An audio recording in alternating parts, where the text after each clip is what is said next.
we're here with another 2-minute tip, working on the Husky. I am trying to diagnose the clutch. They're hydraulic on these newer bikes.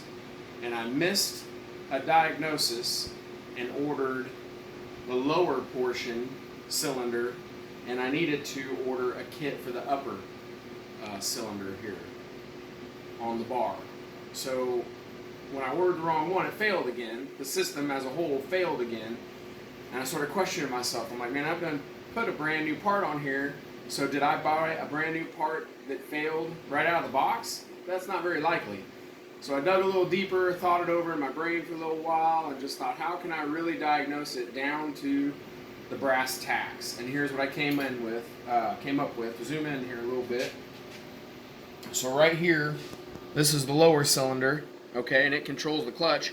But when it's bolted on, it faces inside the engine, and you couldn't see a leak if it was leaking, right? Because it's always bolted up. You don't get to see that part. So what I did is I fabbed up a tool here, used the C-clamp, and took a socket and set it on there to hold it still while I modulate the clutch lever to make sure that oil wasn't seeping out of that seal right there while the bike's being ridden. So it had an uneven surface on the face. This is a cool little nugget right here. I took feelers gauges here and got just the right amount of thickness to flatten up that face to let this part of the C-clamp hold it flush and flat and square where I didn't have it cockeyed.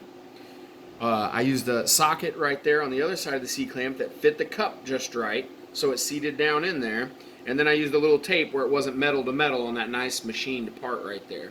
So we protected the puck inside there, and we've got it held constant, okay? Then I came up here to the handlebar, took the cap off, I pulled this boot out of the way right here, okay? And I started looking up in there, because that's actually where the leak is. So I was losing fluid from right there on that seal right inside there. And in that process of pulling that boot off, I realized when I was taking it apart here just a few minutes ago that it actually has a weep hole right there. So that when that seal goes bad in here in this upper cylinder right here, it'll come out of that chamber and it'll drain right there. So if you guys are riding and you ever see that the bottom of your cylinder here is wet and dirt and dust has collected on it, and you're like, wonder why that's got that dirt and dust collection there, then that means that that seal has started leaking there and come out that weep hole right there. So the test went like this. For one, I cleaned all that out with a little parts cleaner, and then I modulated it like this and put a pretty firm amount of pressure in there. And I could see it it's just barely leaking. I mean, when I fill the reservoir up and go ride, it might last 2 days of riding, and then the clutch lever goes flat, and it doesn't pull the clutches apart. Doesn't actuate correctly.